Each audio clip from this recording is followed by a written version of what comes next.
She got arrested by like 7 ICE agents, by the way, up in Somerville, Massachusetts. I think she goes to Tufts. She got arrested for writing an op-ed that was critical of Israel. She didn't mention anything about Hamas. She literally just talked about boycotts and how she doesn't like Israel and how they're killing people. And she got arrested for that. And I think that is a problem. And the U.S. Even though she's not a U.S. citizen. So we had this guy, Pisco Liddy. We were debating this. And I asked him, is U.S. foreign policy aligned with Israel? A lot of the times it is, or we try to force it to be. It is. For their benefit, I mean, surface level it is. Yeah, okay. For sure. Is it a threat to our foreign policy to allow college students to come in and start proselytizing, advocating, or protesting against one of our allies in the Middle East? It's a threat to Israel, not to us. It's a threat to our foreign policy.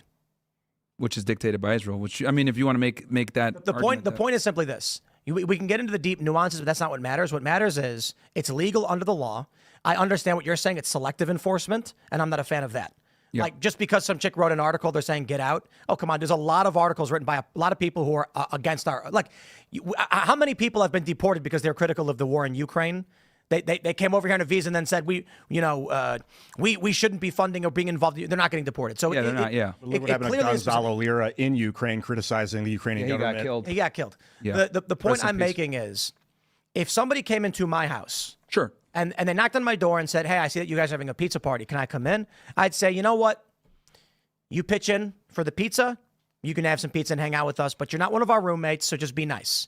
They walk in, kick their shoes off, sit down, and then look at one of my roommates in the face and say, that guy is a disgusting piece. I'd be like, get out of my house.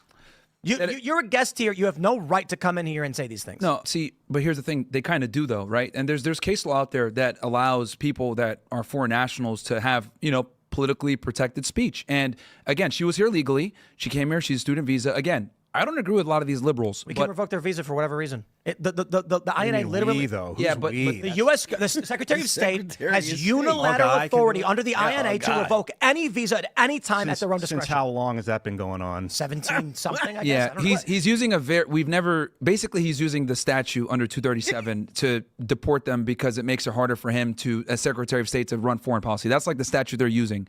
And look, if that's what he wants to try to use, you can make the argument that is completely antithetical to the First Amendment, because there is case law out there that shows that, foreign nationals, Bridges versus Wixon, if I'm not mistaken, people could look that up. Very similar case where someone who was a communist or alleged to be a communist was protected. They were a green card holder. They were protected